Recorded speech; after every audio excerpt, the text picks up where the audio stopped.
What's up, you guys? Welcome back to my channel. My name is Ashley for those who are new here. Hello and welcome, and for all of my returning subscribers, hey. So today I am taking you guys along with me. I am preserving a few things, or just prepping things to be preserved in my kitchen today, and I said that I would share that with you guys. So as I said, I've got a few things going on here.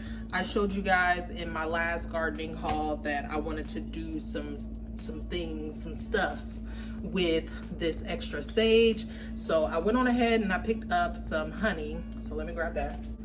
So I went on ahead and picked up some honey from a local farmer's market, and I got plenty. That way I can fill this jar up and then just have some left over. But first things first, this is the first thing that I'm going to get started with because it's the easiest, and I'm planning to infuse this honey with some sage. It makes a really, really good cough syrup, or just like overall like cold prevention situation. I figured I can use this in different teas, things like that. So first thing that you want to start with is, of course, some sage. This is roughly about, excuse me, this is probably about a cup, maybe a little bit over a cup of dried sage. I dehydrated this completely. That way there wasn't any extra moisture in here. So now the only thing that I have to do is add the honey to it. So this is a fresh batch here. I really like the market that we stopped at. We actually were planning on going apple picking, but that was a fail. So because we couldn't actually pick apples because their schedule is slightly off this year just because of COVID, we just decided to go on ahead and just pick up the apples because it's a bit of a drive, and I just didn't want the trip to be completely wasted. It wasn't very fun for the kids, so we just ended up, you know, going grocery shopping. All right, so I need to,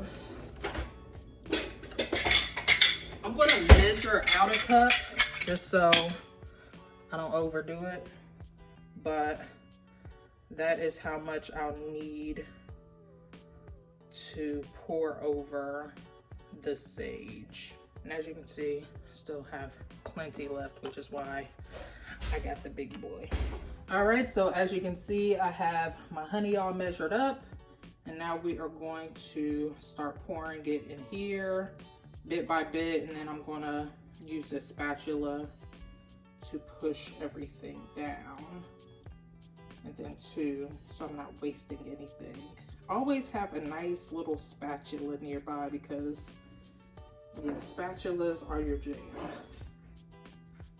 So just to make sure I'm not wasting any of these amazing locally sourced ingredients that we pay a premium for, I am using a spatula. Already this smells so good.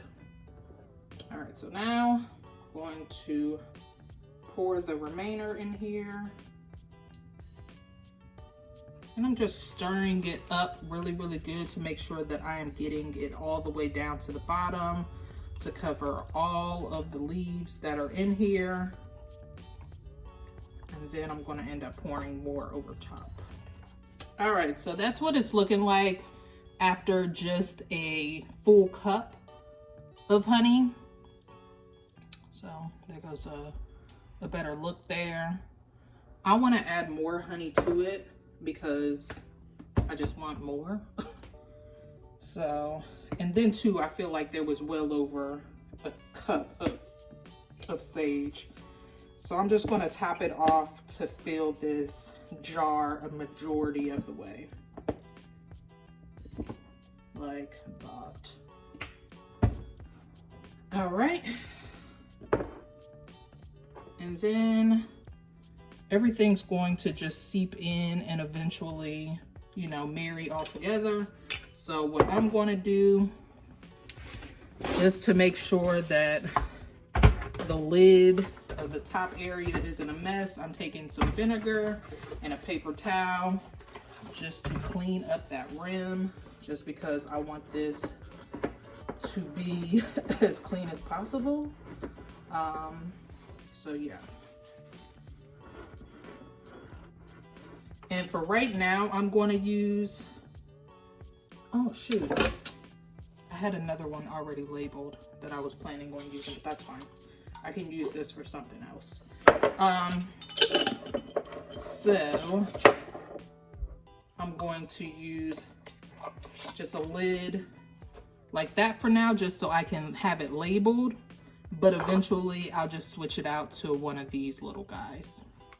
All right, so now that we have our sage honey all packaged and ready to go, I am going to let this sit on my countertop for about a week and like periodically stirring it around just to make sure all the sage leaves are steeping in there and getting all the love.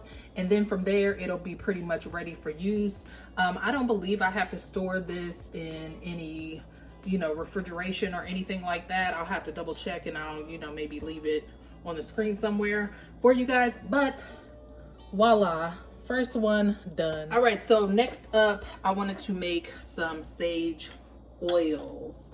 I went on ahead and pulled 2 different carrier oils that I wanted to use. One will be used for culinary purposes, so I just went on ahead and grabbed some olive oil. I just picked up my favorite, which is from Aldi's. It's really affordable. People say that it's really good, so I'm just going to go with that. It is organic, so that makes me feel good. So I'm going to use this for my culinary oil, and then for my body oil, I am going to use almond oil as my carrier oil. So this is what we are doing. So I'm actually going to process these 2 different ways. Let's go on ahead and start with the one that I need to get started now, which will be the culinary oil. So let's just go on ahead and get it started. All right, so as I said, I have what I need. I have about, I want to say this is probably about a half a cup of sage leaves. Again, completely dehydrated, ready to go. And I am going to be pouring the olive oil over the top. So let's get that ready. And this is a fresh batch, just so it's like, you know, nice and clean and ready to go. I could add some other herbs just to make this, you know, even more special, but what I had in mind for this was to use it for Thanksgiving. So we are just going to keep it a sage oil. Of course, I can add like rosemary would be really nice, thyme, oregano, all those different herbs. But again, I have this in mind for Thanksgiving specifically. So I know that sage is like a favorite. So definitely want to, you know, keep it real simple. Using my handy dandy spatula, just want to make sure it's dry, not introducing any moisture in here. And I'm just going to push these around real quick, just make sure that everything is getting some love and that there are no air bubbles. Here I am going to cap this, and again, because I'm not using it until Thanksgiving, I am just going to store this in a dark, cool place. I'm going to put it down in the bottom of my pantry where the light won't hit it, and I will eventually rebottle it. I really like using these swing top bottles because it just keeps everything sealed in here, away from the air, things of that such. This one is fairly big. I might go on ahead and get a smaller bottle. I believe this is maybe a 20 ounce. I could be wrong, I don't know. But yeah, I will store this in a cool, dark place, again, down in my pantry, and then eventually I'll rebottle it and it will be ready for use. I am going to pull the leaves out of it at that point and like strain it out really good.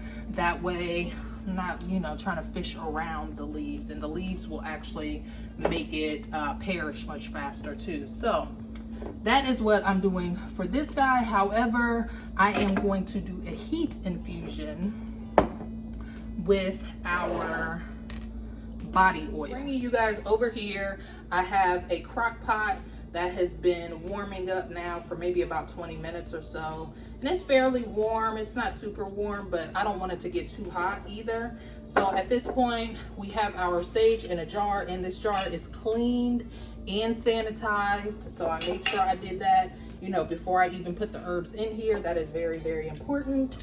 And then you just want to add your carrier oil of choice. Again, I'm using avocado oil, but you, or not avocado, but almond oil, but you can use avocado, you can use apricot, coconut. I don't know about coconut oil. I could be wrong about that. But I am just going to pour this oil over the top, all the way up. It looks like I'm using all of what I've got left here. Again, doing the same thing that we did with the other one. Just making sure that there's no air bubbles, making sure that all of the herbs are being administered into the oil. And from here, again, taking that same lid to seal it up. And I am actually going to be doing a warm infusion.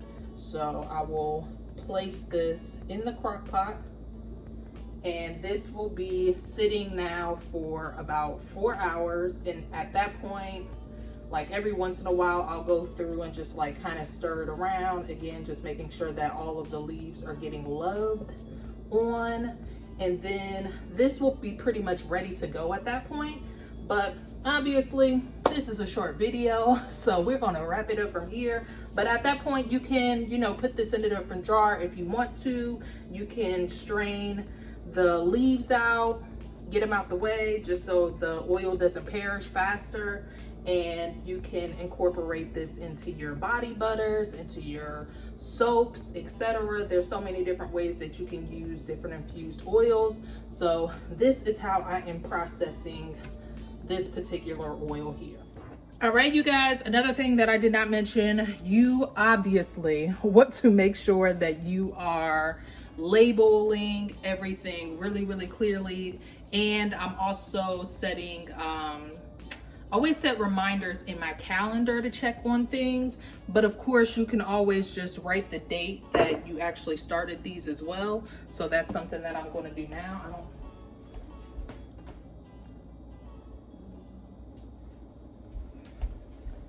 So today is the 26th. I had to go check. Yes, that's right. So I will write the date on here. For the sage honey, again, I'm only leaving this on the counter for a week before I can use it, but having the date on there is really going to be helpful for just, you know, knowing how long did this last, etc. That way in the future, if I decide that I do like this because this is my first time trying this, I can, you know, I can imagine how many of these jars will last me, you know, X amount of period of time. So for right now, this guy is going to go up on a shelf that I have here. And then as for my sage olive oil, again, this is going to go in my pantry.